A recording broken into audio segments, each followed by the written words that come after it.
Hello नमस्कार साथियों। आज हम लोग जो है कि फिजिक्स में अभी तक रवि सर आपको पढ़ा रहे थे और जो कि मैं आज से ही अभी आपकी ये साइंस की क्लासेस लगातार सुचारू रूप से चलती रहेंगी अब से। और अभी तक जो है कि आपको रवि सर फिजिक्स पढ़ा रहे थे, जो कि अभी दो तीन टॉपिक हुए हैं। जैसा कि एक चैप्टर हो गया है, आज हम लोग दूसरा चैप्टर शुरुआत करने वाले हैं फिजिक्स में। तो आइए देखते हैं हम लोग यहाँ पे क्या हम लोग देख रहे हैं कुछ टॉपिक के जो क्वेश्चन है। ये जैसे कि देख रहे हैं यहाँ पे जो क्वेश्चन है कि कौन सा नियम कहता है कि यदि कोई वस्तु विरामावस्था में है या एक सीधी रेखा में नियत चाल से चल रही है तो वह विरामावस्था में ही रहेगी। एक सीधी रेखा में नियत चाल से चलती रहेगी जब तक उस पर की कोई बल ना लगाया जाए। तो ये क्या है कि जैसे कि ऑप्शन दिए हैं कि न्यूटन का पहला नियम, न्यूटन का तीसरा नियम, डाल्टन का नियम, न्यूटन का दूसरा नियम। तो ये जो है इसका जो कोई भी वस्तु है वो विरामावस्था में ही रहेगी। जैसे कि ये पेन है, ये अगर आप ऐसे इसको पकड़े हैं, ऐसे है तो ये ऐसे ही रहेगा जब तक इस पर कोई बाहरी बल नहीं लगाया जाएगा। और जब तक कोई बाहरी बल नहीं लगाया जाएगा तब तक ऐसे ही रहेगा। या कोई सीधी रेखा में कोई चाल चल रही है, कोई वस्तु गति कर रही है, तो उस पर भी रुकी ही रहेगी वो। उस पर भी कोई चलती है तो चलती ही रहेगी, रुकी है तो रुकी ही रहेगी। यानी कि जो कुछ भी क्रिया नहीं करेगी जब तक उस पर कोई बाहरी बल ना लगाया जाए। तो ये जो है ये न्यूटन का पहला नियम। यह है कि न्यूटन का पहला नियम जो है ये न्यूटन का पहला नियम कहता है कि कोई भी वस्तु उसी अवस्था में रहेगी जब तक उस पर कोई बाहरी बल ना लगाया जाए। चाहे वह वस्तु नियत अवस्था में हो, विरामावस्था में हो, या एक सीधे रेखा में चल रही हो, उस पर जब तक कोई बाहरी बल नहीं लगेगा तब तक वह नियत या जैसी है वैसी ही रहेगी। तो ये न्यूटन का पहला नियम कहता है। तो इसका ये पहला ऑप्शन ये सही है। दूसरा क्वेश्चन है कि किसी पिंड के द्रव्यमान और वेग का गुणनफल क्या कहलाता है। कि किसी पिंड के द्रव्यमान और वेग का गुणनफल जो है वो क्या कहलाता है। तो देखिए यहाँ पे ऑप्शन ए है अभिकेंद्री त्वरण, और ये आवेग संवेग जड़त्व। तो ये क्या कहलाता है कि किसी पिंड के द्रव्यमान और वेग का गुणनफल। देखिए किसी पिंड का द्रव्यमान द्रव्यमान द्रव्यमान और वेग का गुणनफल, गुणनफल क्या कहलाता है। ठीक है, तो हम लोगों ने क्या है F बराबर एम ए, यानी कि फोर्स मास इनटू एक्सीलरेशन। ये हम लोगों को पता है कि F बराबर एम ए होता है force, force equal mass into acceleration, यानी द्रव्यमान गुणे वेग। तो इसका क्या होता है, ये इसके अपोजिट में ये संवेग। ये ऑप्शन सी सही है।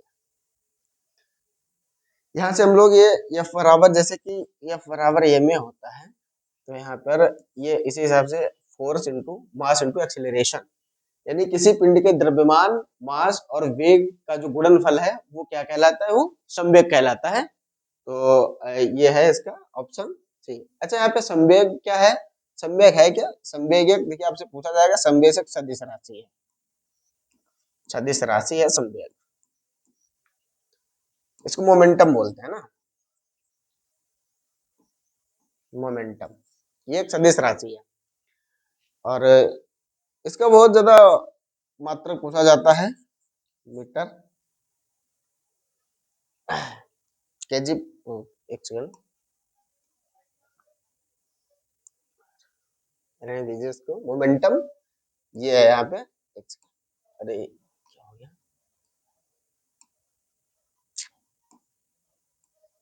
ठीक है, यहाँ पे ये है। और ये इसका क्या होता है, ये हो गया मास इक्वल बराबर केजी मीटर प्रति सेकंड। इसका ये मात्रक हो गया। ठीक है, केजी मीटर प्रति सेकंड लिख देते हैं, कहीं कहीं पर देखेंगे केजी मीटर प्रति सेकंड की घात -1, ये लिख देते हैं, ये इसका होता है मात्रक, सूत्र लिख देते हैं। ठीक है, अगला क्वेश्चन हमारा अगला है बल अपान त्वरण बराबर क्या होता है? बल अपान त्वरण बराबर क्या होता है? बल पता है, फोर्स अपान एक्सेलरेशन, एक्सेलरेशन, ठीक है। बल अपान फोर्स अपान एक्सेलरेशन, इसका ये ऑप्शन सी, द्रव्यमान इक्वल मास, ये क्या होता है? इक्वल मास होता है, द्रव्यमान। यहाँ पर हम लोग सर्टिफाई करेंगे जैसा कि फोर्स है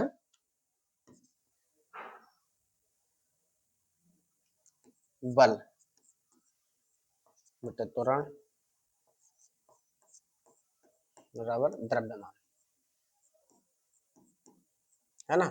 ये इसका हो गया। बल वन त्वरण अगर है तो वो द्रव्यमान होता है ना। अगला क्वेश्चन है हमारा, वस्तु के जड़त्व को निम्न में से किसमें मापा जाता है? यहाँ पे क्वेश्चन है कि वस्तु के जड़त्व को निम्न में से किसमें मापा जाता है? तो यहाँ पे हम लोग सर्टिफाई करेंगे कि वस्तु के जड़त्व को किसमें मापा जाता है। एक्चुअल में जड़त्व क्या है? जड़त्व है क्या, समझिए कि जड़त्व मापा जाता है, किसमें मापा जाता है? तो ऑप्शन वेग है, रंग है, भार है, द्रव्यमान है। तो इसका जो ऑप्शन, इसका जो सही ऑप्शन है वो है द्रव्यमान। कैसे? द्रव्यमान है तो कैसे? जड़त्व का मतलब होता है कि कोई भी वस्तु है परिवर्तित होना नहीं चाहती, जैसा है वैसे ही रहना चाहता है। जैसे ये पेन है, ये ऐसे है अभी, इसको हम इस तरीके से हमने अभी इसको रोक दिया, ऐसे ऐसे इसको रोक के रखा है। जब तक इसको हमने ऐसे रोका, जैसे हमने इसको ये फिर आगे बढ़ा, यानी ये परिवर्तन चाहता ही नहीं है। जड़त्व का मतलब ही होता है कि परिवर्तन का विरोध करना। जड़त्व का मतलब होता है कि परिवर्तन का विरोध करना,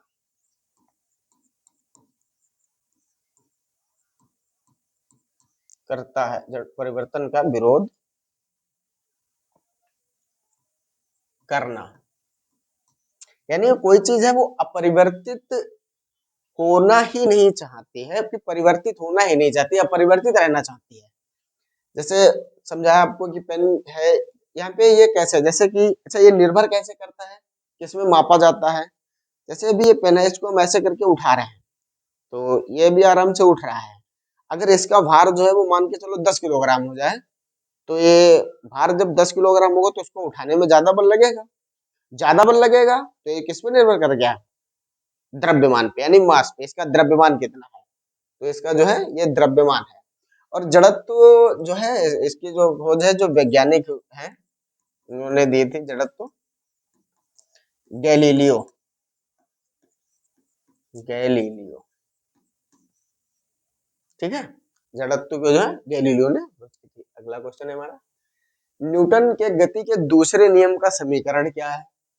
ठीक है, न्यूटन के गति के दूसरे नियम का समीकरण क्या है? तो ये तो सिंपल सा है, एफ बराबर एम में लोगों ने पढ़ ही रखा है कि force equal mass and acceleration,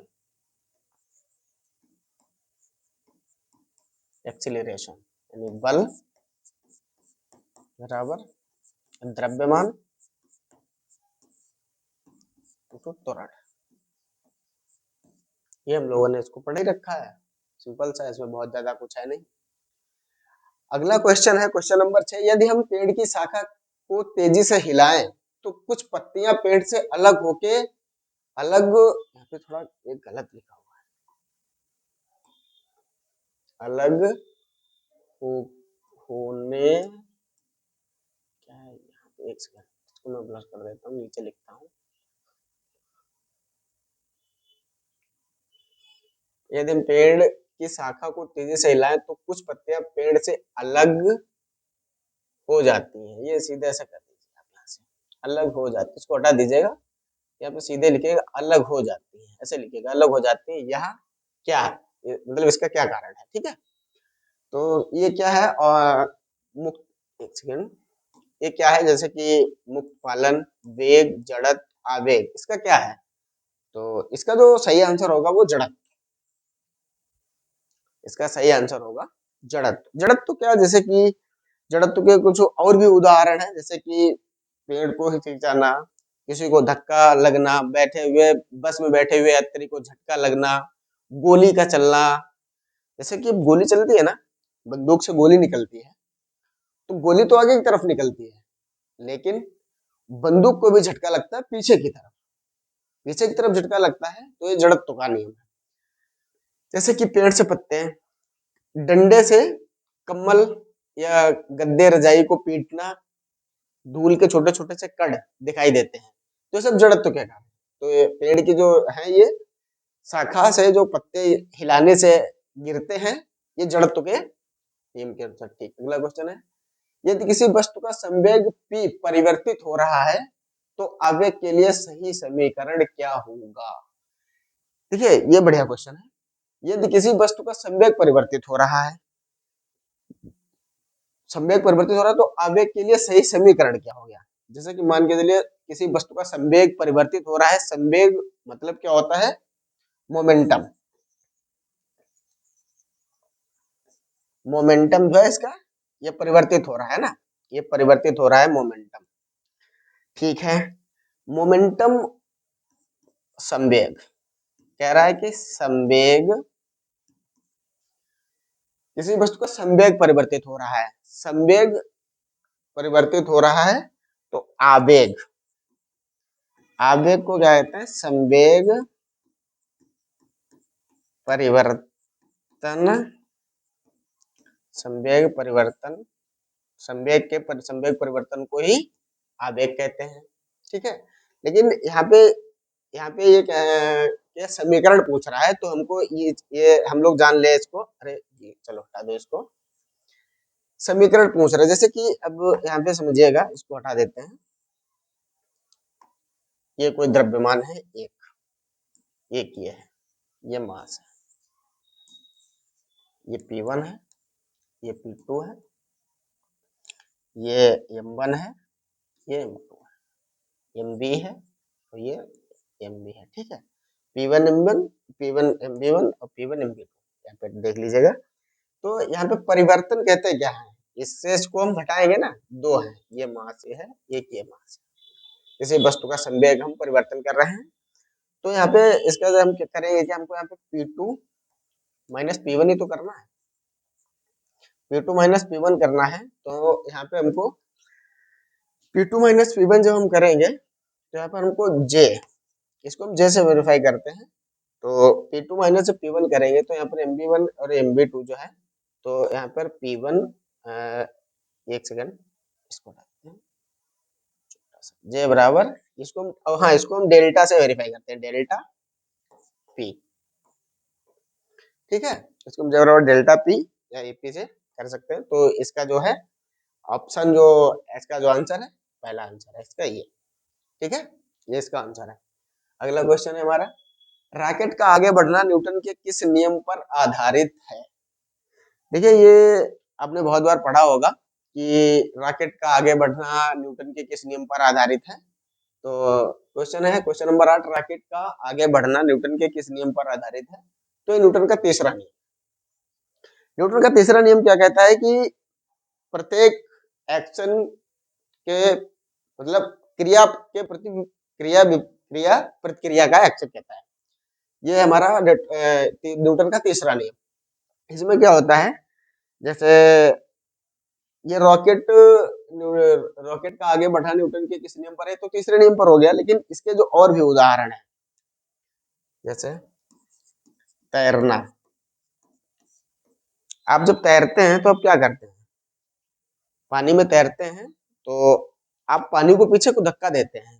आप पानी को पीछे धक्का देते हैं, पानी आपको आगे बढ़ाता है, मतलब आप पानी को पीछे धकेलते हैं, पानी आपको आगे धकेल देता है ना? तो ये जैसे कि ये रॉकेट का जो आगे बढ़ता है, यहाँ पे जो गैसें होती हैं जो रॉकेट में, तो एकदम से वो नीचे की तरफ, यहाँ पे नीचे की तरफ प्रेस करती हैं। ये ऐसे नीचे की तरफ गैसें इसको एकदम पुश करती है, तो ये रॉकेट सीधे ऊपर चला जाता है ना? अच्छा तो है नहीं कि रॉकेट को कोई दो चार आदमी आएंगे वो नीचे से उड़ा देंगे, है ना? ऐसा तो है नहीं। तो ये चीज है, ये रॉकेट का आगे बढ़ना न्यूटन के तीसरे नियम पर आधारित है। ठीक है, अगला है, निम्नलिखित में से कौन सी मात्रा को जूल में व्यक्त किया जाता है? ये बढ़िया क्वेश्चन है। जूल में व्यक्त किया जाता है। देखिए यहाँ पे ये जूल में किसको किसको, कार्य, कार्य को भी जूल में कर सकते हैं, ऊर्जा, और कोई भी हीट हो, कोई भी हीट हो, ऊष्मा, ऊष्मा, और तो इसके साथ कार्य, ऊर्जा, ऊष्मा, इन सभी को जूल में परिवर्तित किया जा सकता है। कार्य और जड़त्व, ये थोड़ा गलत, कार्य और जड़त्व, कार्य और ऊर्जा, वेग विस्थापन, नहीं ये होगा बी ऑप्शन, कार्य और ऊर्जा, और इसके साथ साथ इसमें ऊष्मा, और एक होता बलागुण, बलागुण है ना, बलागुण इसको टॉर्क कहते हैं, टॉर्क है ना ये, ठीक है। तो इसका आंसर होगा बी।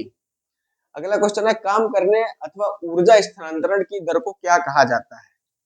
ये बढ़िया, देखिए काम करने अथवा ऊर्जा स्थानांतरण करने की दर को क्या कहते हैं। जैसे काम करना है किसी को, कार्य बटे समय, ठीक है। काम करने अथवा ऊर्जा स्थानांतरण करने, काम करने यानी कार्य कितने समय में, तो इसके कार्य बटे समय बराबर क्या होता है, शक्ति, ऑब्वियसली शक्ति, तो यहाँ पे ये सी शक्ति है ना। क्वेश्चन नंबर 10, अगला क्वेश्चन है हमारा, किसी वस्तु की गतिज ऊर्जा और स्थितिज ऊर्जा का योग क्या कहलाता है। ठीक है, किसी वस्तु की गतिज ऊर्जा और स्थितिज ऊर्जा, इसका योग क्या कहलाता है। किसी वस्तु की गतिज ऊर्जा और स्थितिज ऊर्जा का योग जो है वो योग कहलाता है, देखिए गतिज ऊर्जा भी और स्थितिज ऊर्जा भी, तो ये गतिज ऊर्जा और स्थितिज ऊर्जा दोनों होती किसके पास है, बताइए। जैसे कि गतिज ऊर्जा और स्थितिज ऊर्जा दोनों किसके पास होती है।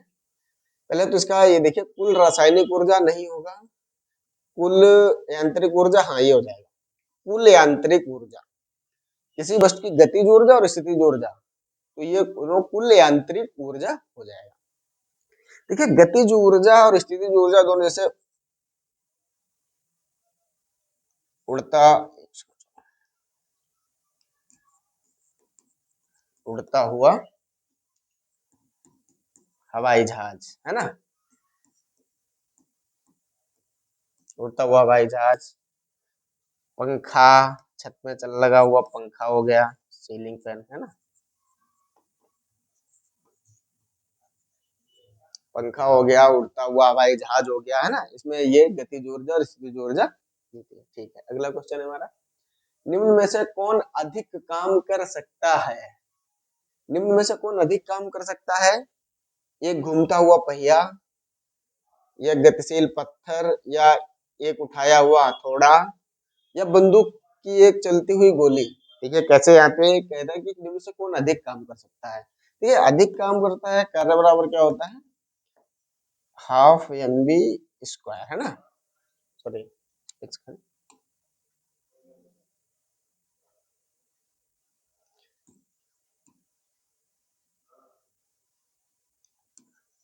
वर्क इंटू कार्य समय, तो हाफ के काइनेटिक एनर्जी, तो यहाँ पे क्या होता है half M B square, kinetic energy half M B square. तो यहाँ पे कह रहा है कि अधिक काम कौन कर सकता है, तो यहाँ पे देखिए ये द्रव्यमान तो पहिए के पास, चलती हुई गोली, यहाँ पे ये जब हमारा ये द्रव्यमान से ये वेग जो है, अगर हम इसको दो करेंगे तो ये दो, इसका तो ये चार हो जाएगा, तो यहाँ पे ये जो वेग है वो डबल हो जाएगा, दोगुना हो जाएगा। तो इसमें देखिए वेग किसके पास ज्यादा है, बंदूक की एक चलती हुई गोली, जो गोली निकलेगी बंदूक से तो उसका ज्यादा होगा वेग, तो अधिक काम कौन कर सकता है, बंदूक की गोली, ये बी ऑप्शन आपका सही हो जाएगा। अगला क्वेश्चन है हमारा, कार्य होता है यदि डैश, क्या है, कार्य होता है, जैसे कि कार्य होना है, कार्य, कार्य कब होगा, कार्य होता है यदि बल, ऊर्जा, घर्षण, शक्ति, कार्य जब होगा ना, जब ऊर्जा होगी, कार्य करने के लिए ऊर्जा चाहिए ना, ऐसा तो नहीं कोई कार्य ऐसे हो जाएगा, कोई भी काम करना है, इधर से उधर कोई भी कुछ सामान इधर से उधर रखना है, कुछ भी करना है, तो उसके लिए ऊर्जा चाहिए, और जब ऊर्जा चाहिए, ये जैसे पेन है, इस पेन को ये उठा के, चलो ये पेन तो छोटा कोई भारी चीज है, उसको उठा के वहां से वहां रख दिया तो ये कार्य हुआ। लेकिन उसके लिए तुम्हें ऊर्जा चाहिए ना। अब कोई दुबला पतला सा आदमी इस पेन जैसा क्या कर पाएगा? उठा पाएगा? नहीं उठा पाएगा। तो उसके लिए ऊर्जा चाहिए। तो कार्य होता है यदि ऊर्जा होती है तो। ठीक है। अगला क्वेश्चन है हमारा, जब एक नाविक आगे की दिशा में कूदता है तब नाव पीछे की तरफ हट जाती है।